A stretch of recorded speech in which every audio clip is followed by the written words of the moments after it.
Where's Ro when you need him? All right. Alrighty now. Anybody watching, just bear with us. Say no. Let me stop. I was gonna say, is anybody watching? All right. Welcome to a whole nother episode of Talk Heavy. Once again, I'm your boy Scoop Burgundy. It's your boy Todd. It's your boy Scotty. It's me. Keith couldn't be here today with us, but everybody pray for him. Now, we got the latest and greatest topics. We're gonna get into it. I don't like V's background. I just want to acknowledge that. But whatever, you know what I'm saying? That's another story for another day. So we're gonna get into some country beef first. Trump, he lost the election. Trump, he admits that he lost the election. Trump won't concede office. He won't he won't say I lost, and he won't make a smooth transition. What are y'all thoughts on you guys, president and commander-in-chief right now? I just don't understand who expected him to make that a smooth transition. Like, I think he made it very clear on multiple occasions that if he doesn't win, it is not going to be a smooth process.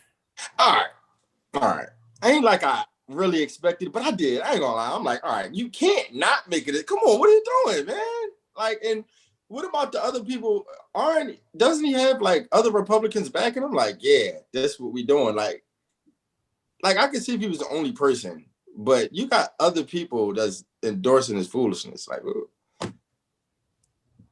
Yeah, I mean, I didn't expect anything less of Donald Trump, especially with the Senate being mostly Republicans. It was a red Senate, and then you have the Supreme Court. Sorry, y'all. I've been wine. Sorry, no problem.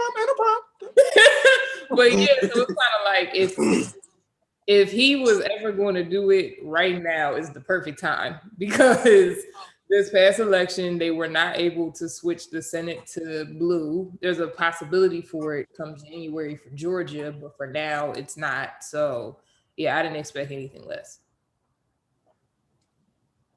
And I mean, even though Republicans, because a lot of Republicans are embarrassed by Trump and don't like him, but at the end of the day, as they should. Yeah, they're never going to vote for a Democrat. So it's like kind of how we felt we had to pick the lesser of two evils. That's how Republicans feel with Trump, I think. They had to pick the lesser of two evils? Mm-hmm. I don't know. I mean, I think I was watching that's funny. I was watching the CNN interview the other day, and she was interviewing a ER nurse. And the ER nurse was like, yeah. She was like, so you got people coming into the hospital who can't breathe, and you tell them they got COVID and they don't believe you? And she was like, yes. And there's people coming into the hospital with COVID don't believe they got COVID. And I think that's the effect that Trump is having. That's the power and influence that he has over his supporters. And when you are a president and you're telling them, yo, I won the election, they're going to believe that shit. Like, yeah, I mean, it don't matter. He don't gotta provide proof. It's 72 million people who voted for him. It's 70-something million people out here that agree with Trump and whatever he doing. This is the thing. He wrote that Biden won. He wrote that, and then he wrote again, we will win. What? Yo, come on. Seriously? You have to, like, at some point, I don't understand what type of following that is. Like, yeah. Like, yeah, he won. But guess what? We're gonna win. It's like a fucking sitcom. It's really like we in the sitcom. We in the movie right now. We are in real life Family Guy, Simpsons. Like we're in the middle of it right now. I just don't understand like how that happens. You know what I mean? You have to transition. First of all, and I hate to compare Obama to Trump. You can't really, to be honest with you, but you know he didn't want to hand it over to Trump, but he had to. No, like, come on. Just hand it over. One term, That's Donnie. Just do it. He gave him all the security clearances the day after. The day after. I mean, well, that's because Barack had to get out of office. It was his last term, so it's not like he gave it to him just so willingly. I mean, it was his last term. It was only right. So Trump has to get out of the office. This is his last term. What are you talking about, Ty? I don't understand your point. Like y'all acting like Barack was just such more of a stand-up guy. He gave him all his clearances the next day. He did. Oh, Trump hasn't gave Biden his clearances. Nothing. He literally was more of a stand-up guy. He did what he was supposed to do. There Trump you go. lost. This is his last term. All the same stuff. It's just a different reaction. So yes, he's more of a stand-up guy. But you like, I don't understand. No. He'll hand it over when he gets a chance. I see where Ty's coming from though. Obama didn't run against Trump. Like exactly, he really didn't. Biden. So it's like to me, it's like that's comparing oranges to apples. But I get what y'all are saying. It's just Obama did 8 years. Like Trump, exactly. He didn't go against Trump at all. Listen. It's like the president has to. It doesn't matter. The new president. It really doesn't matter. Right? It doesn't matter. Our point still stands though. Like it doesn't negate our point. Is that that doesn't negate the point of what we're saying. I'm sorry. Apples to apples. You lost. You have to hand it to the next person. Like, bottom line, it don't matter who it is. You know what I'm saying? If America said, "Oh, Jay-Z, if Kanye West won, I don't care who America picked." I mean, he gonna hand it over. He's just taking his time. Let him take his time. He'll be all right. Oh, that's what he doing. Time. Joe will be fine. I just think when you try to debase the integrity of the democracy that we have without any basis of your claims through social media, through Twitter, talking about I won the election, through all this other stuff, you really playing a dangerous ass game. Like look at what these white people was doing in DC. If he didn't win, why are y'all flustered about his tweets? It's not being flustered about what he's doing. Look at what's happening. It's violence. I seen a lady get knocked out yesterday in Washington, D.C. And it happened because of Trump? Yes. Yes. Yes. How you gonna say yes? 100%. Violence. Your leader calls for violence. You act violent. Yes, it happened because of you.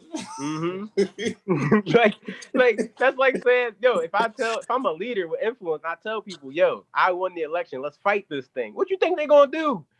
Then he told them during the debate, stand back and stand by. Guess who's out? It was having the Trump Proud rallies. Boys. It was having Trump rallies. Guess who was at the Trump rally? The Proud Boys, holding that nut ass Trump flag. Yeah, sorry, Taj. Y'all off, buddy. You're way off. They like this what they was doing, bro. This, you know what this is? This joint right here. That's what they was doing, bro. Right, walking to the White House. They were all busting out the Nazi joint. Yeah, just wearing on my MAGA hat. Anyway, and it's so hypocritical. It's so hypocritical because they be like, we got this big. They had a big ass Trump flag, right? But they had the nerve to be mad at Kaepernick for kneeling during the American flag, during the anthem. But they have a American flag with Trump's name on it. Yeah, like I don't understand. It's the hypocrisy is really real within this. I don't want to say even conservative because it's not really conservative people. But these are just, I don't know if I can say this live, but white trash. But these are just this white trash. You know what I mean? Going around. Yeah. And unfortunately, they Taj, we got a question. Do you support Trump, Taj? I don't speak about my political views on this show. We on a damn podcast. Do you support Trump? Do you don't get to do that? I'm not his enemy. He's not mine. Oh, okay. That's it. For the person asking the question, I would like to say, if it walks like a duck, if it quacks like a duck, it's a damn duck. Now, so I know y'all want to get Taj on record, but he's not my enemy. And neither am I his. Cool. If it walk like a duck, quack like a duck, I'm gonna call it a damn dub. Right. He voted. At least I voted. That's true. Huh? Huh? You said something? Oh, all right. So we speaking to Trump supporters, right? So it seems like we only have one on the show. I don't support Trump, and I don't publicly support him or privately. None of those. V, I know how you feel. You said you wouldn't even be friends with somebody who does. That's a whole nother You say you conversation. would? I wouldn't Scott? either. Yeah, Scott said the same. I don't know thing. how y'all judge friends, but that's a whole nother conversation. Whole nother conversation now.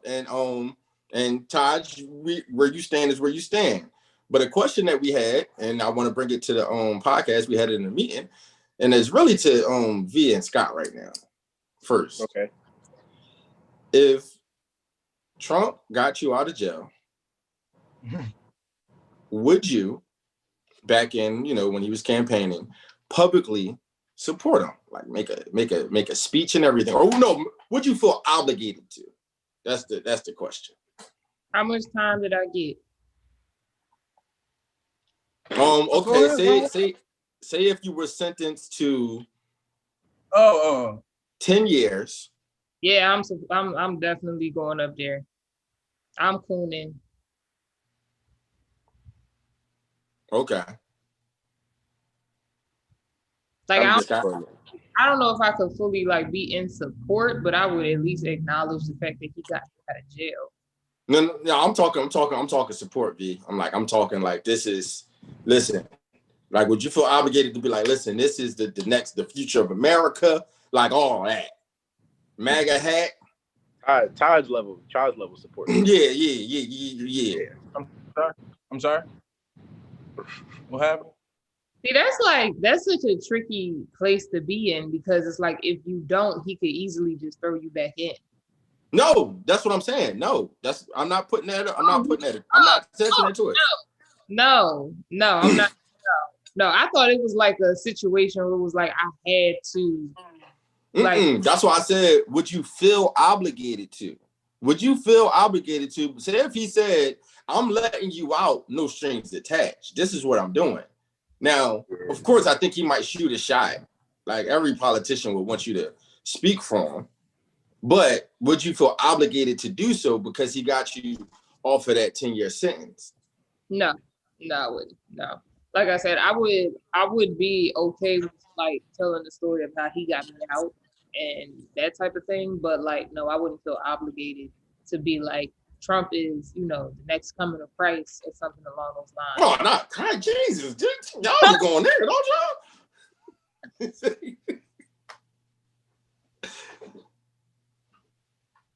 I'm 100% lying about it. If he needs me to say that, I'm gonna be like, yeah, I support you, and I'll support him. And then as soon as I get out, I'm not doing that. Okay. Yeah, that's why I said obligated, because it's not like he'll ask you, you know what I mean? But it's not contingent. It's not like if he's saying, oh, if you don't, then I'm not getting you out, and if you renege, then I'm sending you back. Yeah. Just so take both of y'all of saying it's just like, good looking, bro. But no. Yeah, exactly. I'm gonna do him like they do black people. My black friend, I'm like that. I'm gonna do him the same way. Fuck you talking about? Okay. What about you, Taj? I would support him 100%. He already supports them. Why are you asking me this question? Get me out of jail. What's asking Todd? We know Todd, Jensen. Get me out of jail. I'm supporting you 100%. No jail time involved. Taj is supporting her. She said. Todd don't give a fuck about all them kids separated from them parents. No, I guess I had to think about it. Because I was like, if jail is not a place nobody wants to be, man.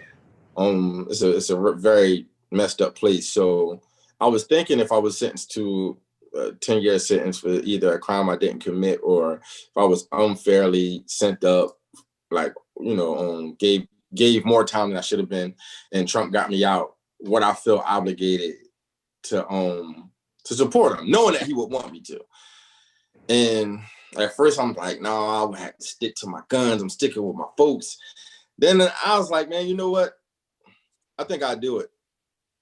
I think I would have been at the RNC and just been like, listen, like just like that, that old lady that he got out, that she was serving life. She was like, I can't even vote, but I support Trump. I'd have probably been just like her. Like, you know what I mean? Because like nobody's in that cell with you. You know what I'm saying? Nobody's going through that with you. And for somebody to do something for you that they didn't have to do, you know what I'm saying? Not to say that makes me so special, but he played the game and got me out. I'll play the game and just throw my support behind him. You know what I'm saying? No matter how true or false it may be. But I'll drum up a nice little speech and I'm gonna talk and get emotional a little bit. Like, I would have been in jail. What Trump? I got locked up by laws that drew my heart in the road. Kamala sent me there. So yeah, that'd probably be me. And I ain't gonna lie about it. That's just me. I guess for me, it's like I'm looking at it like that clearly is a PR move. Like it's like getting me out is literally to make you look good. But at the same time, I do understand that like mindset in jail is very different because at that point everybody wants to get out. So right. That's why I was like, if it was contingent on me getting out, then I probably would do it. But if it was like a no strings attached, I don't think I could because if I have my mind that I have now, again, because I can fully understand somebody who is sentenced to 10 years and is living that life right now and Trump freeing them and they're like, oh yeah, I got to speak up. Like I'm not judging, yeah. I'm not judging nobody in that circumstance because it's a lot easier to say what you would do when you're not actually living in a prison cell. Like, you know what I'm saying? Like you're not in there every day. But if I had my mindset right now, then no, I don't feel like I would want to because I feel like I would be contributing to the division in this country by like supporting somebody like Donald Trump. Like I just feel like I was doing something wrong, like by supporting that because it's like him getting me out had nothing to do with him. It was because I was the best option on the list for his PR team. So that's a good point. Speak on it, B. Oh, so y'all gonna keep living on them principles. You've been in jail for 10, 20 years. Keep living on the principles. They gonna be eating cold packs forever. not cold pack. Go ahead. You and your morals and your principles will be right there in that cell. And furthermore, nobody better not judge me for doing it either. I better not be home and people talking about some, yeah, you supported Trump. I still do. Don't come on now. Don't do me like that. Oh, everybody gonna look at you real sideways, stick out like this nigga. Like get mad at me, like you eat at that table, like Start walking around with a MAGA hat. That's the Trump table over there. Yeah. Yo, y'all realize that red hats is fucked up forever now? No, y'all realize? They're not. I got a Phillies hat in the house.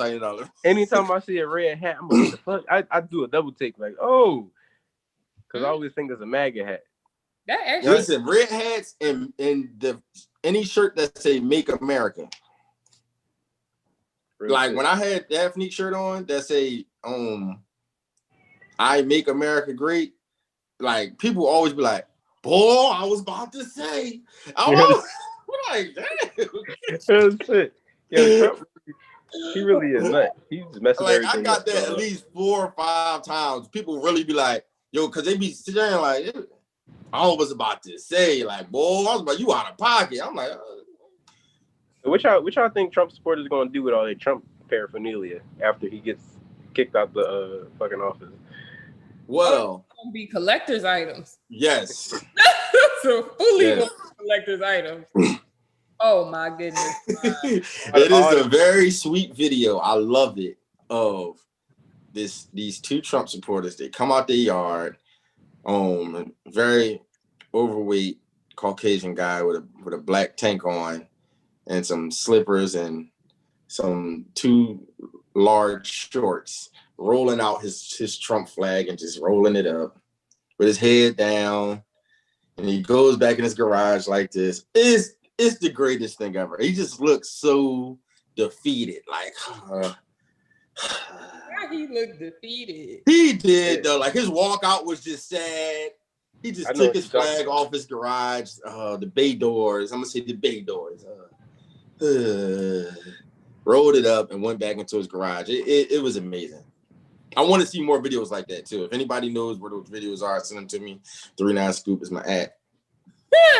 I love it. I love it. I love it. I love it. But yeah, man. So that's where we at. And we didn't plan on talking about this, but we're gonna get into it. I want to talk about some more division. We're not talking about national beef. We're talking about local beef now. Meek Mill. Who would have ever thought that Philly's godson, Philly's favorite son, you know what I'm saying, the creator of the Philly anthem is quote unquote banned? Not from Philly, but from his hood? Not his hood, not Burke Street. Not his Now, Meek came up with a tweet and it said, I want to get it correct, but I'm gonna paraphrase right now, and I'm gonna pull up the tweet after we get to rapping about it. But he basically said it's a lot of hot Philly rappers, you know what I mean? And if y'all stop the beef, then I'll get my celebrity friends together and we'll come sign y'all. And you know, Pound Side Pop was just like, nah, fuck out of here. You pick a side. You came out with a tweet the other day saying it's getting too real out here. Everybody gonna have to pick a side. And he's saying you pick a side. Like, are you Zoo Gang or not? Now, if y'all don't know, Zoo Gang is, you know, North Philly, Burke Street, where Meek said he's from and all of that. And Meek had previous posts saying Zoo Gang and all of that good stuff. You know what I mean? And he said, hey, I'm from Philly. You know what I'm saying? And then he proceeded to say, I'm from 18th Street, 18th and Catherine. You know what I'm saying? If you don't know, that's down South Philly. And it just turned into a big thing at this point. You know what I mean? Cat saying, Meek, you banned, and people saying he fake, you just lying. You wasn't going to sign niggas anyway. If you was going to do it, you would have been did it. And it's a lot of backlash. Some people out there saying, why would people get mad that he's trying to create peace? Some people out there saying his intentions weren't pure from the beginning. Where do you guys stand on all of the things that transpire? What does he think he's going to do to make peace? By signing a couple people? I guess that's what he thinks. That's what he thinks. So obviously, you think that's not the answer. He's extremely disconnected. Obviously, like I think that's people really bad at how disconnected you are from the streets and what's really going down. Like, that's not, you signing a couple people is not changing nothing. That's just real. You might change those individuals, but people still gonna be in them streets. The fuck? Like, I don't understand. Right. I really don't understand that logic. And like, oh yeah, if y'all chill, I'm gonna sign y'all. Fuck you think? What the fuck? Like, no, like, what do you think is gonna happen, Meek? Like, I don't know. He really think, I don't know, man. He really believed that Meek Luther King shit. Obviously, he really believed that shit. So you saying whether his intentions are pure, whatever the case may be, you ain't stopping no beef anyway. No, unless you're giving people millions of dollars to live in somewhere else. But other than that, you're not really changing nobody's mentality. Not the 20,000 that Ty said he was definitely taking. Hey, I definitely would have taken it. Hold on though. Can I tell y'all, like, you know, the comments are hilarious. Like, so somebody was talking about the 20,000. There's like, Meek, it's PUA out here. Niggas is getting 20,000 on a regular anyway. Everybody signing for that 20 right now. That was funny. I just had to laugh at that. Right. They probably make that in the streets in a week. It's not even about this 20,000 they can make in the street in a week. If you sign into a label, that means you tapping into resources and shit like that. So it's just like, if you go in there and you work the room, then fuck that little 20,000 advance. You gonna make that. If you go So I in got a there, question for you, Ty. you go in there, you network and shit. I got a question for you. If it was like, you're not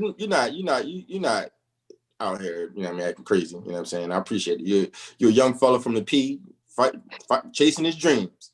You know what I'm saying? But if it was a situation that happened and was killed And what in the happened? street, and one of your best friends or your brother was you cut out. You cut out. You got that? You on that back? McDonald's Wi-Fi, Scoop? No, I'm better. I'm bad. Yeah, you good now. You didn't talk. I'm good. You can talk now. All right, yeah, you good. So say you was in a situation and your brother or one of your best friends was killed, and you had vengeance in your heart about it.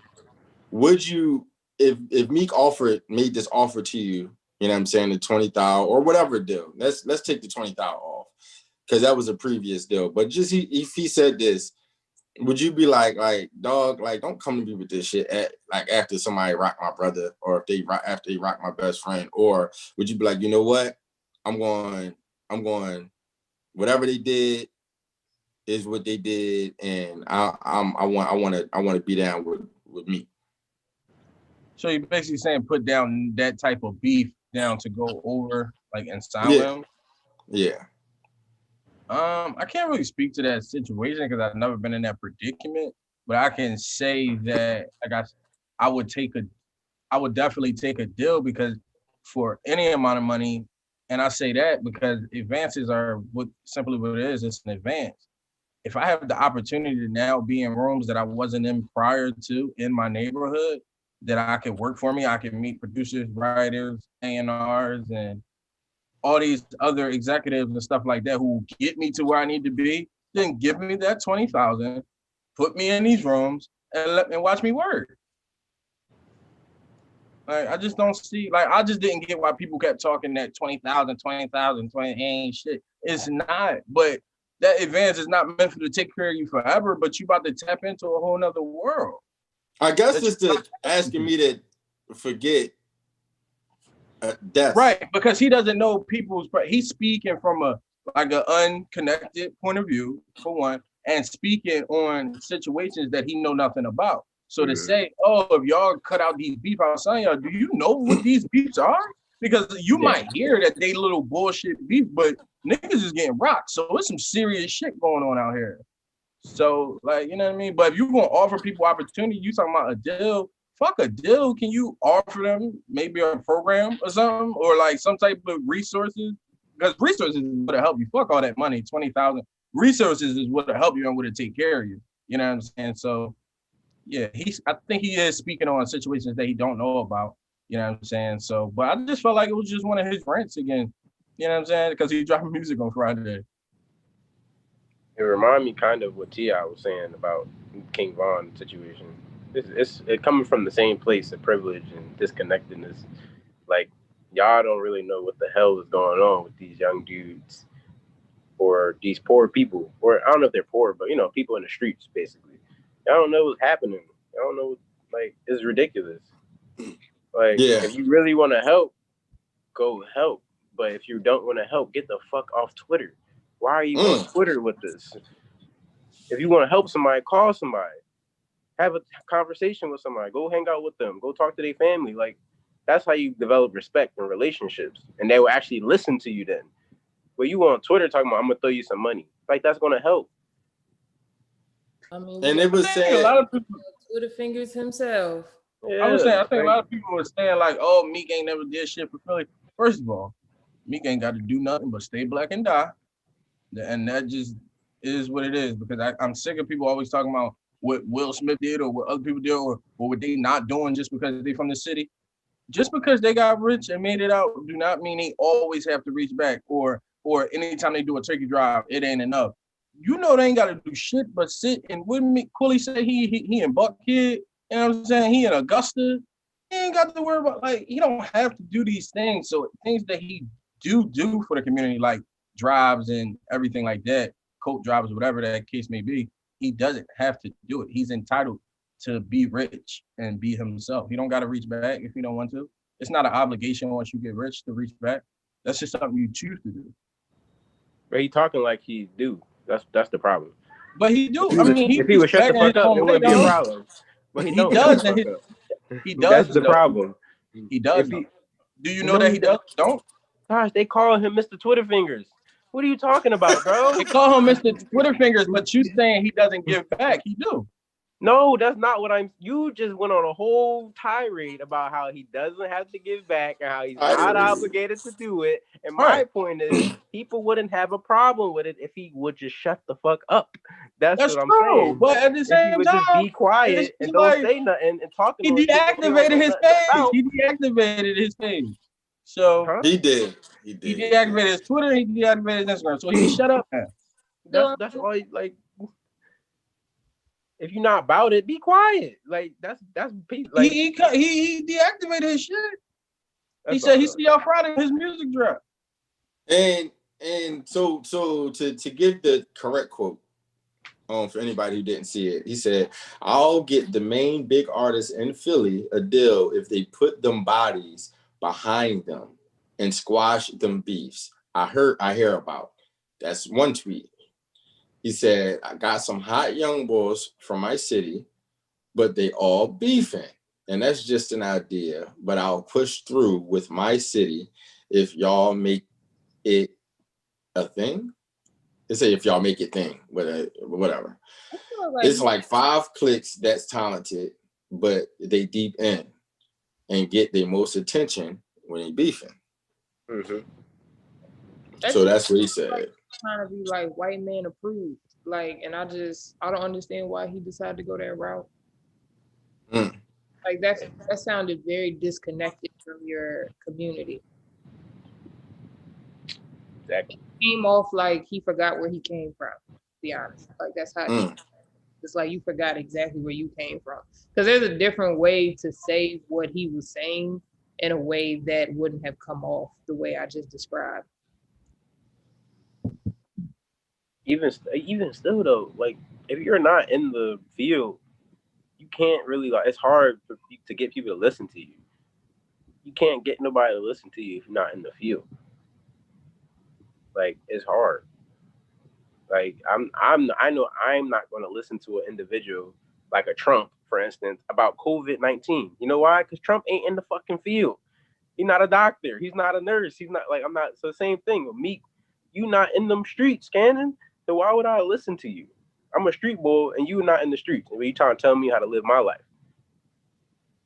It makes no sense. And you got to put it in that perspective. Like, these are people who had to turn to the streets because they had no other choice most of the time. Well, I think he understands that. I think you saying something that he already understands, though. Clearly, like, you know what I mean? Doesn't. But it's like he acting like he forgot, basically. Yeah. You know all that. I mean, I don't think it's anything necessarily wrong with, like, I guess where I disagree with that is the sense of, yeah, he's not there anymore, but he came from there. And a lot of people still look up to him, and he still has a lot of influence in those neighborhoods, or at least he did. I mean, he probably still does. So it's like, he did. Yeah, so it's like, I feel like was at a point where, like, that's like if Jay-Z started speaking out in the hoods in New York, niggas are going to listen. And Jay-Z is pushing $1 billion, but they're still going to listen to him because they respect him. They know where he comes from, and they know that whatever he's telling them is for their better good. You believe that?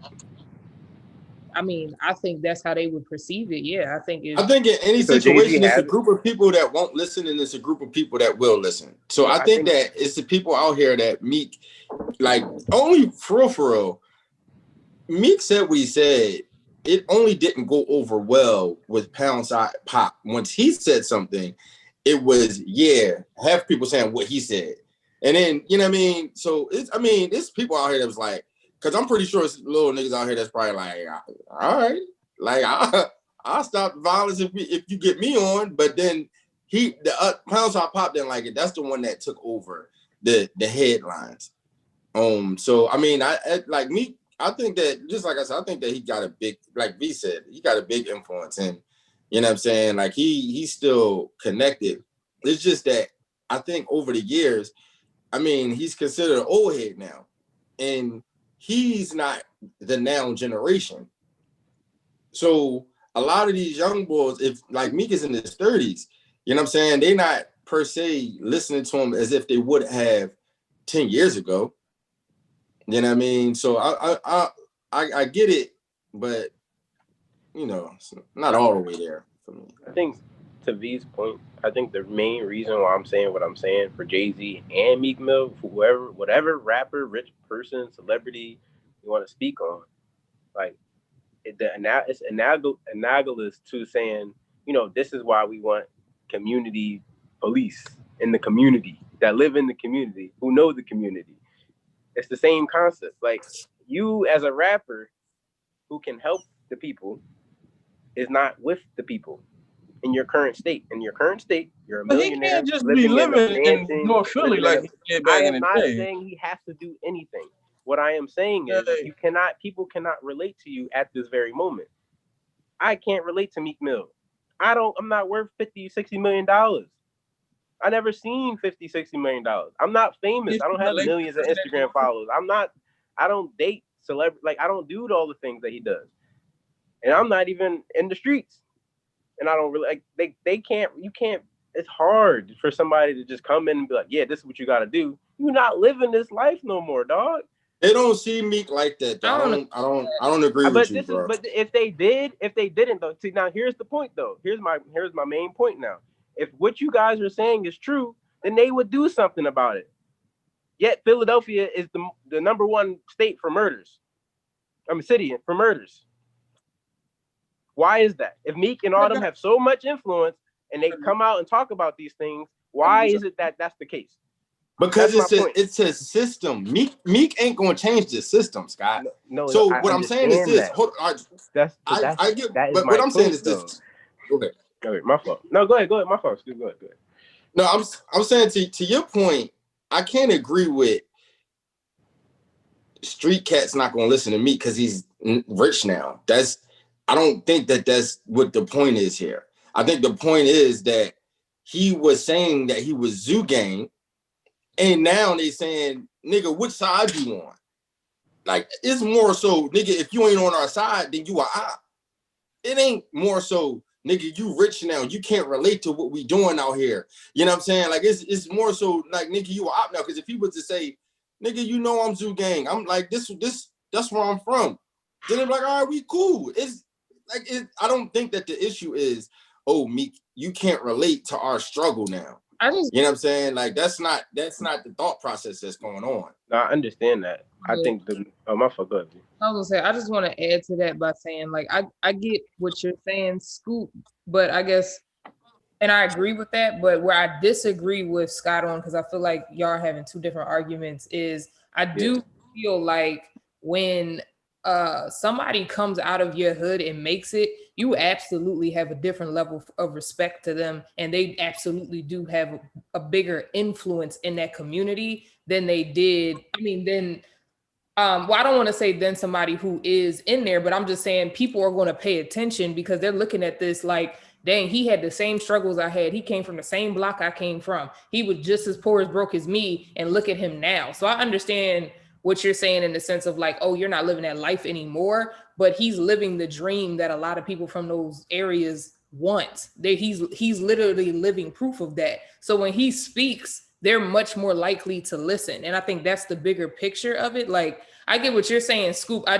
feel like this argument was going different than what it was. That's why I wanted to add to it. Not to I agree with what you're saying, but I was just saying to what Scott's point was, I don't feel like that. I feel like when you're looking at Black communities, especially like poorer Black communities, like a Philadelphia, a Chicago, different boroughs in New York, Atlanta, the people who are going to have the biggest influences in those communities are going to be the nigga who made it to the NBA, the nigga who made it to the NFL, the dude who, is out here rapping, just like the people who made it out of here. Like, so I don't see anything wrong with them speaking. Like, they're speaking to the people they came from, and they also are doing it in a way where it's like, oh, I can connect with you. Like, yeah, you're up there, but you didn't forget where you came from. And I think my issue with Meek's tweet was that sounded like a nigga who forgot where he came from. I think what I'm trying to say though is like, you all on like genuinely though, if you really think about it, influence is a matter of what? Are we talking about respect that a person has for an individual? Or are we talking about the power that somebody has to elicit change in a community? What are we talking about when we say influence? I think both play a role when you're talking about influence. So then the most influential people in Black communities is not those people that you just listed. Those aren't the people. Those aren't the people making community decisions. Those aren't the people that's changing how the police operate. Those aren't the people that's building the roads. Those aren't the people that's, making the important decisions. So I disagree with that influence thing. I think that people respect them because they see themselves in those people. And they see, oh, a street dude can make it here. That's that, and I think that is it. That's all. And I feel like that's not nowhere near enough for you to think that you have the influence, quote unquote, to change people's whole entire lifestyle that they've been living for years. I think there's a lot of people that would beg to differ, but I think the proof is in the pudding, though. Where's the proof of that? I think the proof would be the proof. I think part of the proof, if we're talking influence of rappers in their community, is that what we're talking about? I don't want to be off. We talking about rappers like Meek Mill and his community. Because the reason was the argument seemed like it was no longer related to the Meek Mill specific thing and went to the picture of what Scott was saying. But yeah, to basically, that's what Scott was saying too. Yeah, I mean, if you can say that rappers have influence in how people act, dress, behave from day to day through their music, then yes, they have influence. I mean, you can't take that away from a rapper in that community. Like they influence every way, shape, or form in how people live in those neighborhoods. In our neighborhoods is how I see it. You know what I'm saying? So we can't say, oh, Meek, you rap about violence and this and the third one. You wear some shit, everybody want to wear it. And then in the next breath say, well, people don't look at you like that. They don't, you rich. They can't relate. You know what I'm saying? Like influence is all around.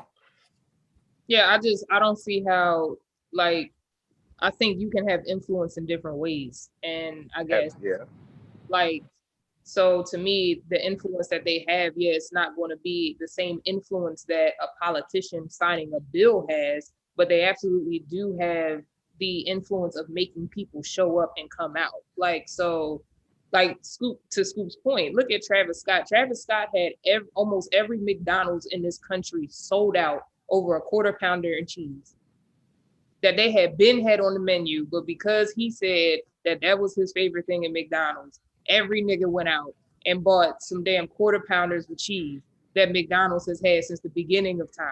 So like that is influence. Like, you know what I'm saying? But I feel like we got off the topic of Meek Mill, so I'm ready to. And I think that's okay. I think because they asked the question in the comments. I don't know if y'all want to. I don't mind, but let's ignore Keith's comments. No, I'm about to read it.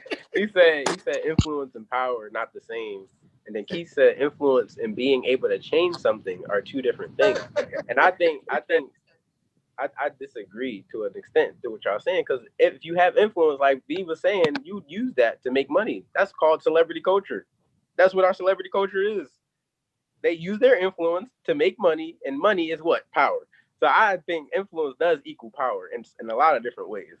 So that's I don't necessarily agree with that, but I do think that what you're saying, like, rappers use their influence. Most people, though, in that field use their influence for money, not for real systemic change or social change like that. Meek, like, money, prime example is what Meek. Huh? Go ahead, my fault. You put money in the resources and shit to bring change. You can But use money that is a power tool. influence for good. No, I agree. But money is a tool, just like any other tool. I could put a damn any tool in front of you, and you wouldn't know how the fuck to use it if I don't teach you how. True. I gotta teach you how to use it. That's why engineers go to school for 4 years, so they know how to use their tools available to them, how to put Talk to things him, together. Scott. So you gotta. Money is simply a tool. You can give money to anybody, and they could. What they say, a fool will soon part ways with their money, something like that. It's not the Oh saying? no, that's you preaching now. That's what I'm saying. So if you don't know how to do it, how to elicit the change that you want with it, you can't do shit with it. And that's that. So basically, we're gonna see what happens because this is a developing story on Philadelphia and Meek Mill saga shall continue.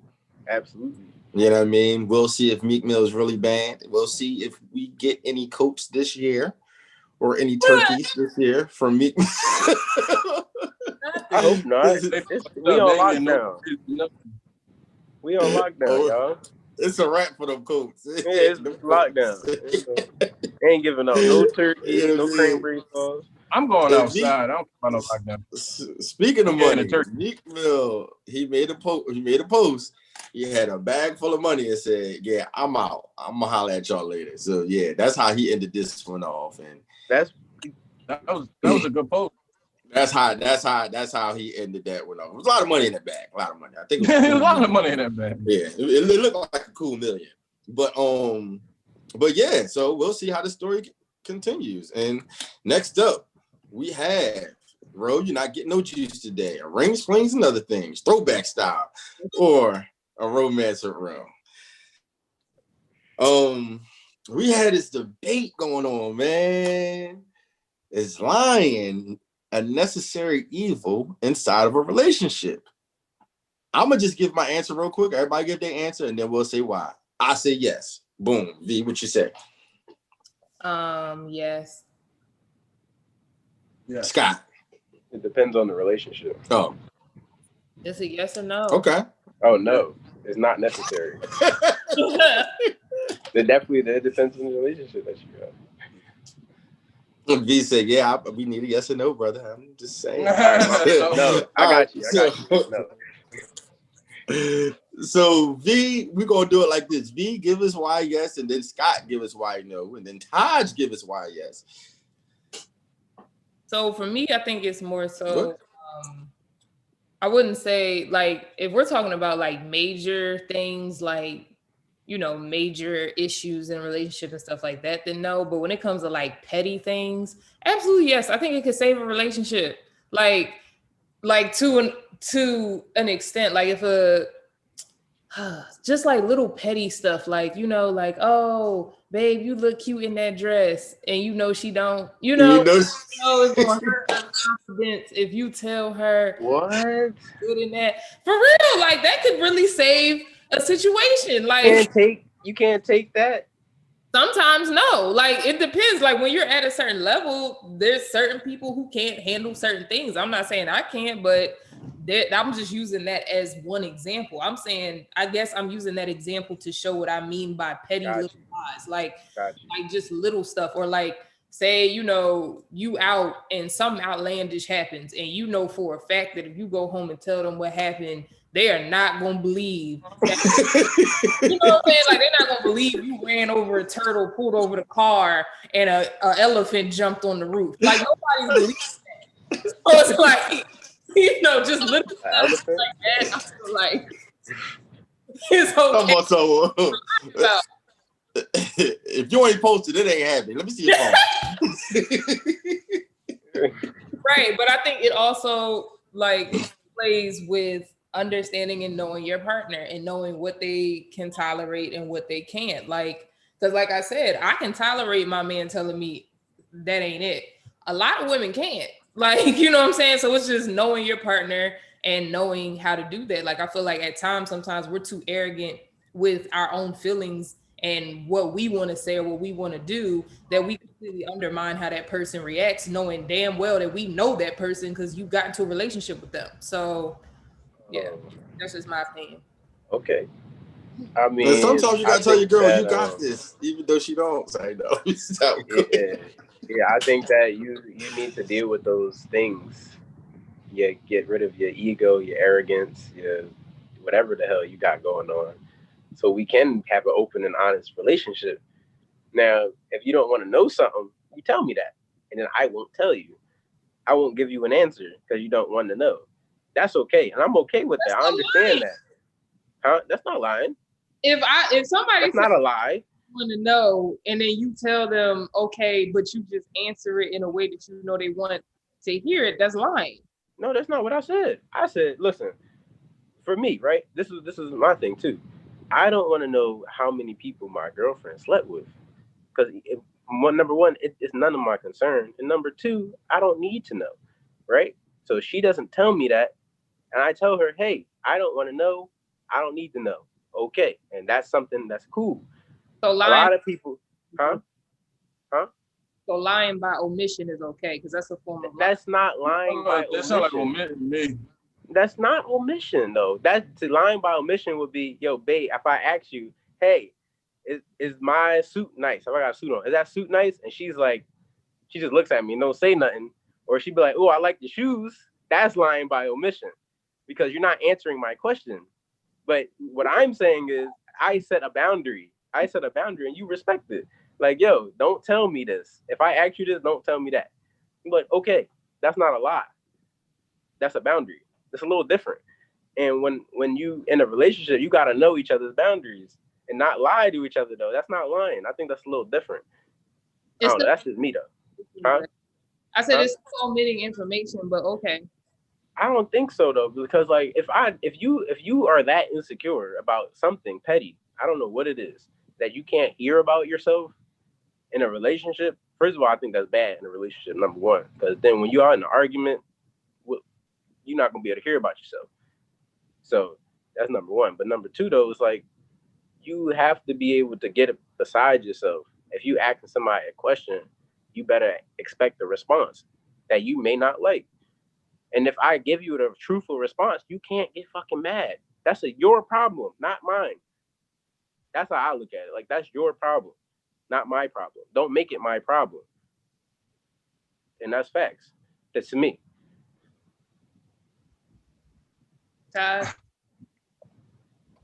Lie. Lying is good for the soul. I had a girlfriend in high school and I started putting on some more weight than I usually particularly had on my body.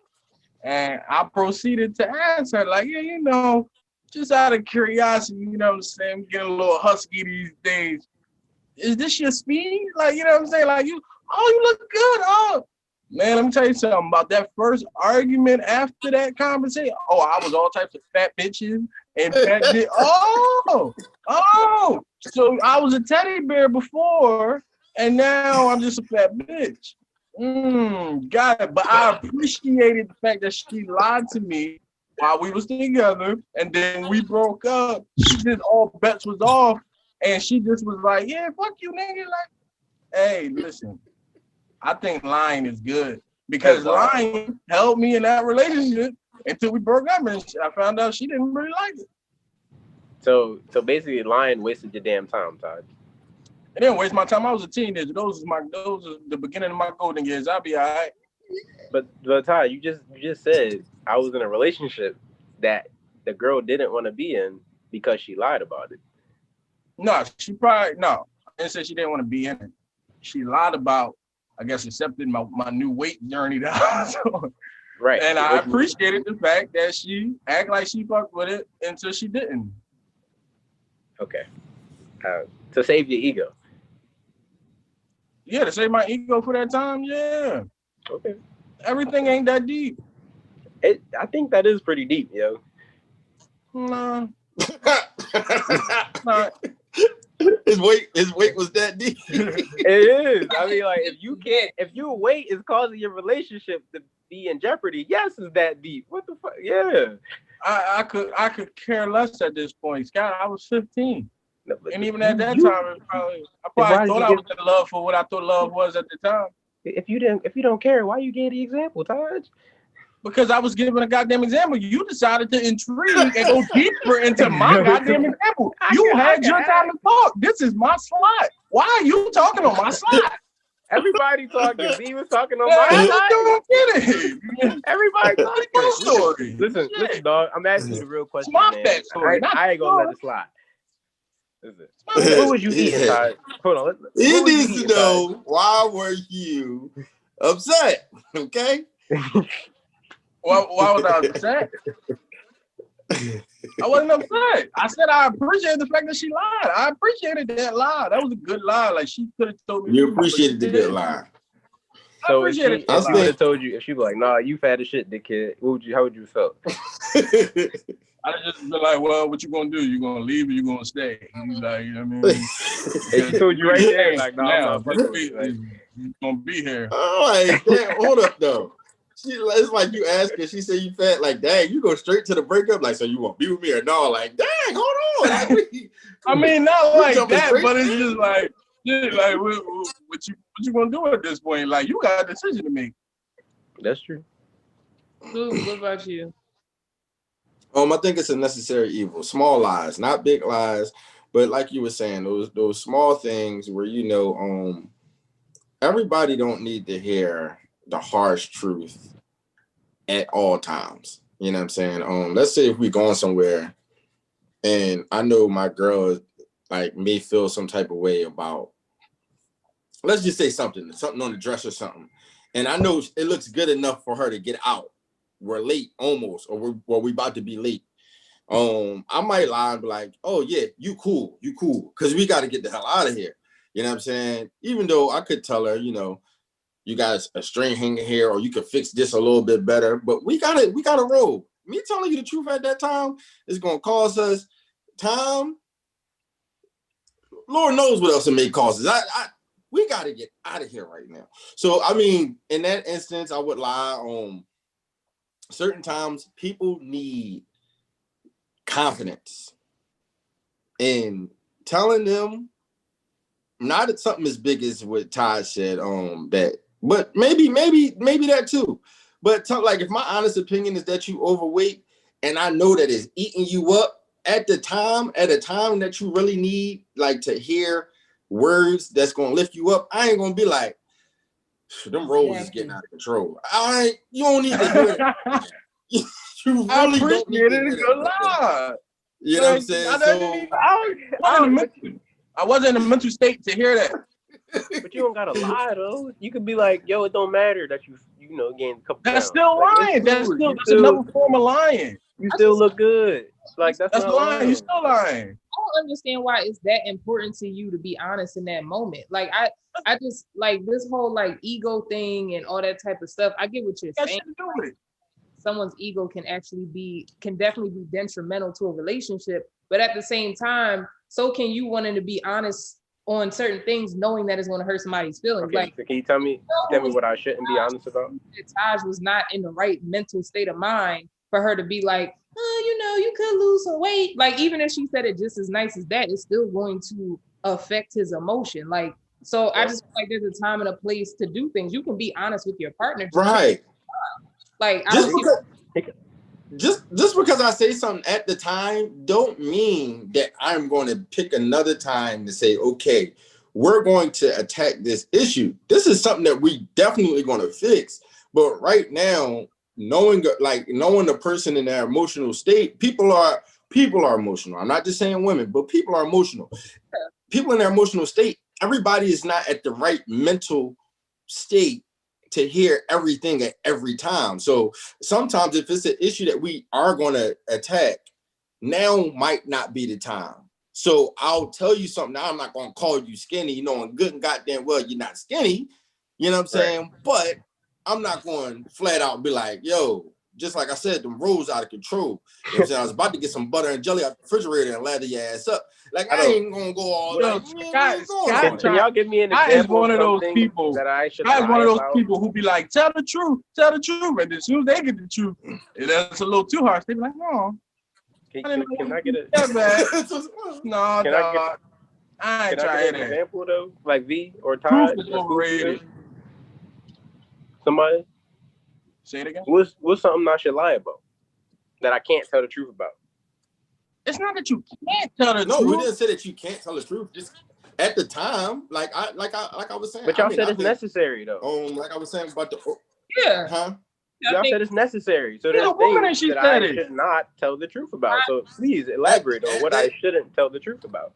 Right, at that time, if your girl is mentally very like there was small examples, but those are examples of what we're referring to. Like I got a good one. Where your partner's state of mind is, like in that sense. So I think that in that sense is necessary because you don't want to make your partner feel upset or feel insecure because you're not being sensitive in how you're approaching the situation, or it's just not that time or that moment. Like if your girl is in the bathroom overwhelmed and she's like, super stressed out, whatever, trying to do her makeup is not coming out right. And she comes out not looking like OD crazy, but she could do better. That's not to be like, oh sis, your eyebrows is crooked. Like, oh, you know what? You might want to fix that eyeliner. Like, oh wow, like what did you do to your face? That is not the time to do that. You know what I'm saying? Like, you later, like calm down. Maybe you had like a glass of wine or whatever she's into. Like once she's calmed down, you could be like, yeah, babe, next time, make sure you get that, like, because that was not it. Tighten it up next time. But in that moment, it's not, because he's already overwhelmed. So why would you add on to that? Like, you're literally only doing that for yourself because you want to be quote unquote honest. Because there's literally no reason. So what do you interpret honesty? Now here's the thing, though. What are you interpreting honesty as? Like, why would you want to make your partner feel worse when they're already down? It doesn't make any sense to me. So are you interpreting honesty as putting a person down? Sometimes it could be if something wrong with them. But I can be honest with a person without putting them down. Well, I'm saying you're knocking them down when they're already feeling low. Like, can I give an example? I don't have to knock a person down to be honest with them. Can I give an example? Why are you making that synonymous with each other? They're not synonymous. Bad news, Scott. Bad news. If somebody's already having a bad day, you don't just and they're already sad, you don't just throw more shit on them. You're like, you know what? Maybe I'm gonna tell her this later on or something like that. Just because right now she's in a frenzy and she finds out anything else. I can tell you, like for V's example, right? I can be like, yo, you're beautiful regardless. Still lying. She is. Yeah, what is she trying to hear all that though? I mean that. That's the truth. Right. All you gotta do right, but if you said and not lie and still mean the same thing and get the this same is what I'm point saying across. to you though. Like, okay, I got you. But you still have to tell her you're beautiful regardless. Go ahead. I'm sorry, V. Go ahead. I'm sorry. No, I'm saying if you tell somebody that they're beautiful regardless, still in their mind, they like, why you ain't just that look good? I know from the rip. What the fuck you saying? You saying that my makeup ain't right. So all that you beautiful regardless, they still might not be in that state to hear that. They might be like, yo, bro, I just spent this much time on my makeup. Like V was saying, shit ain't right. You know what I'm saying? I get what you're saying. You beautiful regardless. Right. But I'm hurt right now. I'm asking you, babe, if I look okay, and your answer is you're beautiful regardless, that's still, in my opinion, lying by omission based off of the definition. That's what I'm saying. Like, what? How is that lying? If I think you ask for my opinion, I think my girlfriend or who the person I'm with, because I'm gonna be with whoever I'll be with, is gonna be beautiful regardless of what they got going on. Makeup, no makeup, messed up makeup, no messed up makeup. I'm an individual who doesn't actually care, and I truthfully don't care. So when I say that, I mean that. You could be in sweatpants and a damn hoodie, a dirty hoodie. I'm like, yo, you bad. Like, I don't mean that shit. Like, that's truth. That's facts. And I'll tell you, it doesn't matter. That's for you. That makeup you got on is for you. I don't care about it. That's for your looks, for your satisfaction. But for me, I don't care about it. It don't matter to me. So you're asking me about my opinion. That is my opinion. That's my truth. That's the truth. Yeah, sometimes you just need to hear you did good, honey. I feel like you're too stuck on the makeup. Like, that was an example, but there's instances that you could use. You could do hair. You could do her outfit. You could do like all types of things regardless. You don't have to. Can I give his point? Can I give his point? But my point is that if I'm asking you, how do I look right now? And your answer is, you look beautiful regardless. That's not answering my question. Okay. Scott, I'm gonna ask you a question real quick. If a girl shouts the little booties all around the world, if a girl with a little booty poke her little butt out, talking about something, oh, do I got a butt? What you gonna say? You gonna tell her, yeah. No, I'm not. Y'all don't know me. Y'all must really not know the fuck I'm not. No, I wish my girl was in the comments to know the fuck I'm not. He gonna tell it. He gonna tell his wife. Nah. What? No, I'll be like, hey, baby, you been going on that's right. That's. I'm gonna be like, yo, your butt, this shit flat as fuck, this kid. Fuck out of here. Like that's the type of shit I be saying. Though. I do that. Like, that's okay though. Like it's cool. I'm now telling you, it's okay though. It's cool. Yeah, my woman asked me if my woman ain't got no butt, and she asked me, "Do I see a butt today?" I'm putting pop, lock, and drop it on in the crib. Pop, that's lock, right. No, that absolutely, 100%. I'm gonna hype my woman up all the way, but I'm not gonna tell you your butt fat because it's not. V, that's the energy I'm right there. A little butt up, but you got to listen. Little booties matter. You got to pipe their head up. Like I said, I fuck with that side. I'm not like OD sensitive, so it's like when it comes to like me and my partner, like I'm okay with us like joking on each other, or you know him being like ass and stuff like that. Like that's fine. But there are moments and times where he might be upset, and I'm like, you know what? Right now is not the time to tell him he look a hot mess. So I'm gonna tell him he look fine, and vice versa. Like, you know, like in any other day, I'd be like, bruh, what do you got on right now? You know what I'm saying? But that moment was not the time, so I didn't do it. Like, I just don't see why that. So you know what, V? V, I'm gonna switch it on the fellas though. So like you said, he look a hot mess. So you know how guys, you know, you put something on, you ask your girl asks you like, you're like how I look. So he be like, yo, come on, babe, like I'm cool. You just like, you just gonna be like, yeah, you good. Like then y'all out. It depends on how his day went, because that's what I'm saying. His day, like it's going bad. So he having a bad day. Listen, my mom. Listen, this is one of the most honest women in my life. My mother, she'll tell me anything. Like she'll be like, "Yeah, your breath stinks," or "Your fit is not it," or "Your shoes is fucked up. You need some new shoes," or "Your hair, you need to get your hair done. You need to get your hair." She'll tell me. My mom is honest. Like, and that's where I get it from in that regard, because my mom will tell me the hard truth, even if I don't want to hear it. She'll tell me what I don't want to hear. So then when I want that. I want my woman to do the same thing. I want my woman to tell me the hard truth. And my girl, I was like, I got you. I was like, babe, yeah, I ain't got no clothes. Like I had an old wardrobe, right? I'm like, yeah, I don't know how to put these clothes together. She was like, yeah, you be mismatching this shit all the time. I'm like, all right, yeah, help me out then. Like, what the fuck? Help me out. All right, we it. Let's go. No, like, you know what I mean? Like, that's so the I'm not relationship I want. Like, I don't want no fake ass. Like, that's fake to me. I don't like that. I'm not saying a lie. Me and Vivian in big relationships, according to Scott. I think that you kind of got it confused with.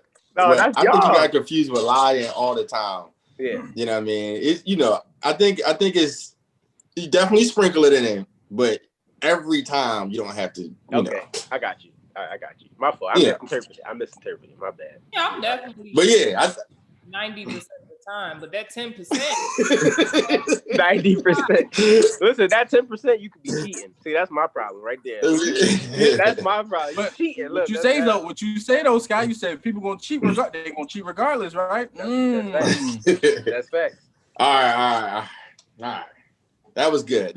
So we had a good rings, flings, and other things. Ro, we don't acknowledge you when you're not here. Because he always in the comments talking hella shit about me. He talking crazy in the comments. He talking hella shit about me. Yeah, don't read none of his comments on the show. So we don't have court next. We have Was I Wrong next. But before we have Was I Wrong, this program is brought to you by Talk HVY. You can follow us on Twitter, Instagram, Facebook. Look us up on YouTube. Get lost on our page. Look some things up, man. You know, ladies, if you're feeling a little hit, holla at __ just Brick. And V, come on, hit them one time with the slogan. If you want to have a good time, grab some wine. Oh, wait, I did it back right. Grab some wine and have a good time. Sip the spill. You know what I mean? That's what we got. Backward. I was like, wait,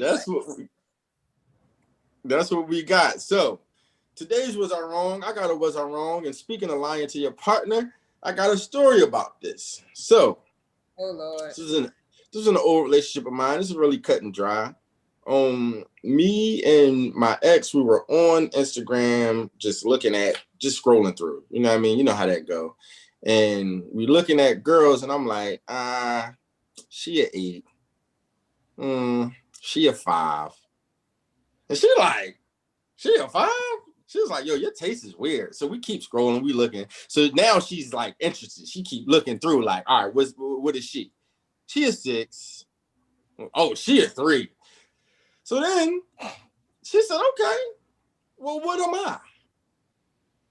And then I pulled a Scott move. You want the truth? She was like, yeah, like I want the God honest truth. And I said, stand up, boom. I assessed it. I said, you like a 6.5, 7. And I was like, you know what? You a 7. A solid 7. That's what I'm gonna land at. And her face, like she was trying to keep smiling, but she was just like, I seen she was hurt. It was like, and I was like, what? And she was like, Jess, that's not what you do. I was like, what you mean? You don't tell your girlfriend that they are 7. And I didn't understand it. I was on Scott type time. I'm like, hold up, like you asked for the truth, I'm gonna give you the truth. So I don't understand what's wrong with a 7, because I think a 7 is great. You know what I'm saying? Yeah, that's what I'm saying. I have a very hard system from 1 to 10. And if it's some very, very, very, very, very bad women out here, that's the 10s. You're not one of them. You're a little under that, which is a 7. So was I wrong for being honest and giving it a 7, well, 6.5, 7, then landing at a 7? I mean, no. Yes. You wasn't wrong, dog. I'm gonna tell you why you was wrong. You was wrong because the first time you told me this story, you said you told her she was a 6, but now that I know you, you a 10 in my book. That's how I remember you telling me the first time. Now all of a sudden you switched it up and told her she was a 7. Oh shit! On the podcast recording, you put 7. So that's why you was wrong. But no, pulling your damn card. I feel like she set herself up. Like, I feel like that's one of those situations where you don't ask a question that you're not prepared for. And if she saw the women that you were rating, you have to realistically look at yourself and be like, okay, me and her on the same level. If he says she says she's a 6, she's a 7, that's where I fall. Like, so no, I wouldn't say you're necessarily wrong, but at the same time, you could have maneuvered that way differently. Like, you do not tell your girl she's a 6. Like, no, because V, I said what you just said. You gotta realistically look at this. Like, I dug a hole. I'm not gonna lie. I really dug a hole. yeah. I was like, realistically though, like you gotta look at yourself like you cute, but you ain't a dime. Like it was bad. I'm not gonna lie. Yeah. I'm not gonna lie. I honestly feel like that's on her though. That's her fault. I don't think you're wrong. That's your fault. I hate left shoes. You should have lied. Or you could have at least gave her like a 8, 9, like somewhere right in between, like so that she can at least be like, because you could have spun it like, because your hair a little crazy today, so I'm gonna give you an 8, but on a regular, I like that, Todd. I like that. Todd is a professional liar. Besides out here trying to get he's a professional liar. he's a Todd, I like that one right there, Todd. Nobody's ever gonna get mad at an 8. You know what I'm saying? Like, you could have easily pulled out an 8. You can't get That's mad what at I'm an 8. saying, because it's like above average, and you 2 marks away. Can't go wrong. Half, what? You know what I'm saying? Like, what? 8.5. 7 is very close to 8. It's a big difference. But this, I mean, 7 did 8, 9. It's like, very different. You know, like you're asking a rating system is inherently based on comparison. You're asking me to compare you to other chicks. I don't understand that.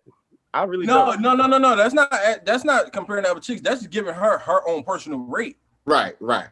Oh, that's how y'all look at it. Then I would just tell you a 10 because I'm with you. The fuck, you my chick. Well, you a dom then. You my girl. My girl might be down on Tuesdays. Yeah, it's like it basically is. What do you consider? Dom? 1, 2, 3, 4. Yeah, what do you consider a dom? You know what I'm saying? Because there's some nickels out here. If you with me, if you ever dated me or you dating me, you a dom in my book. So I don't give a fuck what nobody got to say about it. I don't care nothing. That's how I feel. Yeah, this question was built for you. That's what I'm saying though. Real shit. I mean, but also, yeah, if you asking me to compare you to other chicks though, if that's the case, then if you don't want that, then don't fucking ask me to do it. Why would you do that to yourself? That's like me, is my dick the biggest dick you ever had? That's not a question that I want to answer to. Yeah, right. Like that's not why are you asking that question if you don't want the answer? I would never ask that. Right. But at the end of the day, you can gauge, you could measure size. You can't measure. Some people may think you look different. You know what I mean? Like you just said, if you with me, you a dom to me. So you know what I mean? I can't no girl make your joint big. Just no, bro.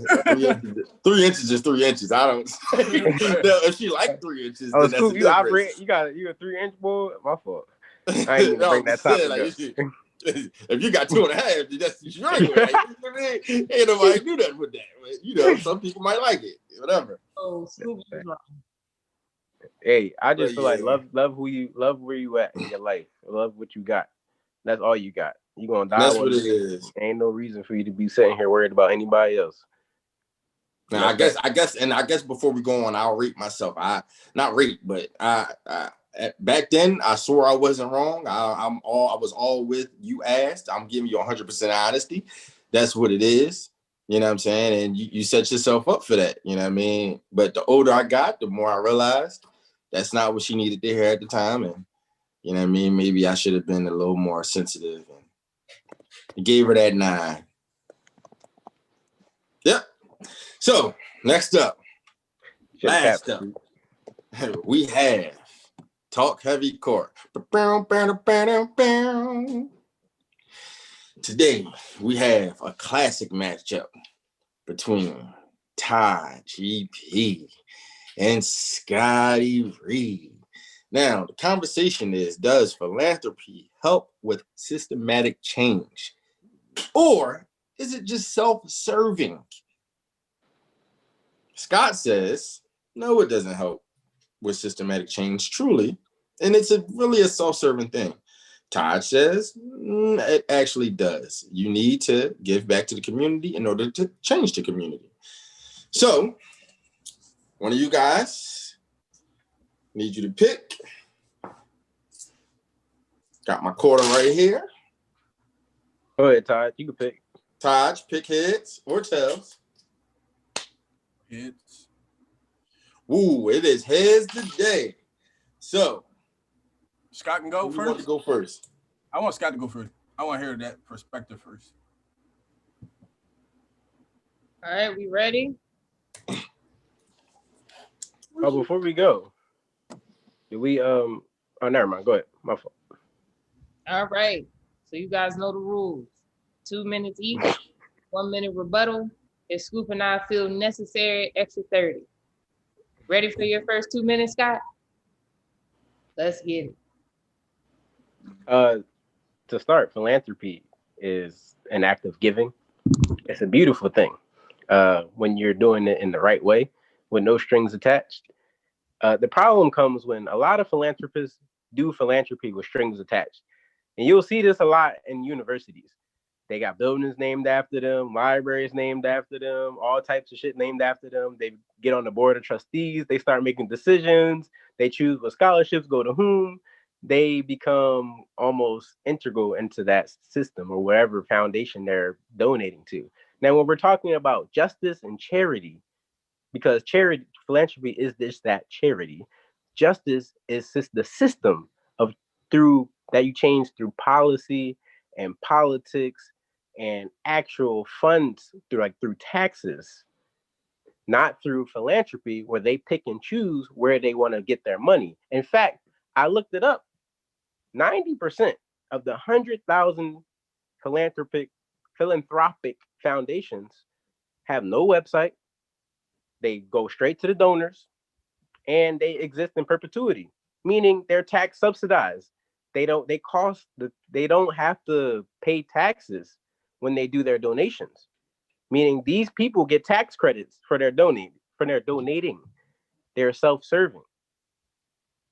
And when you donating something that costs the US Treasury $50 billion in tax revenue, that's a problem, because that $50 billion could be going into education, it could be going into infrastructure, it could be going into social programs, it could be going into a host of things that fix the root of the problem rather than giving a remedy for a simple need or individual's need or even 100 individuals' needs. It doesn't change why they needed that thing in the first place. That's my time. Guys, you ready? Got coming in strong. Let's get her started. Oh, okay, go. Well, see, here's the thing about philanthropy. You do it out of the kindness of your heart at the end of the day. So yes, if I'm building a school, if I'm putting $50 million into a school, remember when Drake put the studio in Strawberry Mansion, right? No, he's not attacking the root of the problem, because he might not know what the root of the problem is in those communities. But he knows that if I extend my resources of what I have and my money and my field that I'm in, which is music, and I can help children in this area with music, so I'll put a studio in here. That's a form of philanthropy. So I think philanthropy is to help the people that you can reach right here. Who can I touch right now? Because, let's get to the root of the problem. Yeah, we'll get there. But for now, there's some hungry people in the community. It's some people who can't buy gifts for their children on Christmas. So that's why it's nonprofits like a good friend of mine named More Unity in the Community from South Philadelphia. They go out every year on New Year's Eve and actually donate gifts to families who are less fortunate. So I think people that are in these circumstances, in these situations, will beg to differ to say, yo, this shit is changing my system. So I know you're talking about the system, but the way my system worked in this house is being changed because someone gave me a helping hand. Someone lended me an opportunity. So I think you need to worry about people that you can touch, that you can see, and people that can look at you and see themselves enough to help you out. I think that's what philanthropy is about, more than, let's go attack. We got a whole bunch of politicians and everybody already supposed to be attacking these policies and everything like that. But philanthropy, if I can put my money where my mouth is and actually help people, then that's what philanthropy is. And it does have an effect. I'm extremely ready to go. Let's please start this time, V. I like it. I like it. Can we? Run this down. I'm ready. All right, then go. See, the problem with what you're saying, Taj, is that philanthropy affects the amount of tax money that people have. In fact, in another country, the UK, William Gladstone, Prime Minister of the UK for 12 years in the 1800s, almost 200 years ago, has been trying to cut the tax relief. Similarly, in 2012, Obama was doing the same thing. He was obviously met with overwhelming resistance from said philanthropists because they enjoy this tax relief, but they're limiting the amount of money that can be put into these social programs that can actually attack the root of the problem. Do you not see the correlation there? When you're doing philanthropy, not only are these people getting tax reliefs, but they're also doing it in a way that's not aggregate of the resources to actually change the root of the problem. It all stems to the same point, is that you can't not make change if all these individuals just randomly throwing money over the place. You can't do it. You can't. Guys, you ready? All right, and go. Well, it sounds like you're mad at rich people again because you're mad that they don't pay their taxes. But at the end of the day, if I'm providing resources in the community, then yes, I should be able to write it off as a tax write-off. If I wrote a check, yes, I should be able to write it off as a tax write-off. I don't care. It doesn't matter. That doesn't mean I still don't have the actual intent to want to help the people that I'm helping, or that I'm not attacking a real situation just because when tax time come up, I could, yes, if I'm a business, I get to write that shit off in my taxes. I don't think that runs away from people that actually want to see change in what they're doing and actually putting their money where their mouth is. Like you talk about rich people, oh, they're making the poor poor while they're getting richer. Yeah, but these rich people are putting auditoriums and shit in schools. Isn't that helping? Don't you want them to help or put money in just because they got to get their taxes written off? Don't be hating. That's not that's. Hey, you good, or do we need another 30? I don't need another 30. I can't take another 30. You done? Yeah, I'm good. I'm All right. good. Nah, I need Who it. go first? You want me to go first? Yeah. Yeah, I'm just going to say it, man. Taj, you got smoked. So, so I'll be honest with you. It's some points that I wanted you to hit. You just didn't get there. I think Scott threw you off the second with the rebuttal. I think you did pretty good on your first one. But he threw you off on a rebuttal, and you was more so defending the fact that rich people should get the tax write-offs than you actually even speaking to the whole systematic, point of it all. But Scott, you came ready to play. I have to give you credit for that. I cannot, as much as I wanted to take credit from you, I couldn't do it. I just couldn't do it. You know what I mean? You had some great points, and Britt even said in the background, you on mute? I was like, yeah. She was like, yeah, Scott smoking Taj right now. So, yeah, I'm gonna go with Scott on this one. V. Could you repeat what the original question was? Does philanthropy help with systematic change, or is it just self-serving? And Scott was arguing, no, it does not help with systematic change, and it is a self-serving thing.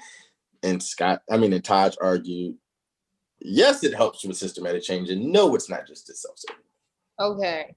Now that I have the full context of it reminded, I think Taj did a good job with arguing why it isn't necessarily self-serving. However, it still could. It's okay to get benefited for doing something that's not self-serving, in reference to that and all that type of stuff. And I also felt like Taj had a very strong start. However, I think Scott did a better job at arguing the totality of the argument and hitting both sides of both the systematic and the self-serving parts of it. So because of that, I do have to go with Scott. And what did the comments say? I'm just out of curiosity. Who got the comments? You know, do the comments. I just want to know what the popular vote. Just curious. It's just Tennille and Keith. So Keith said Taj, and Tennille said me. Tennille don't count. Oh man. So yeah, man. Scott. Hey, I like to know. Yeah, So, yes. After Oh yeah, go ahead, get him, B. How are you feeling with this victory? Hey man, I feel good. Taj put up a good fight. He always, he was one thing. I hate rich people. I don't hate rich people.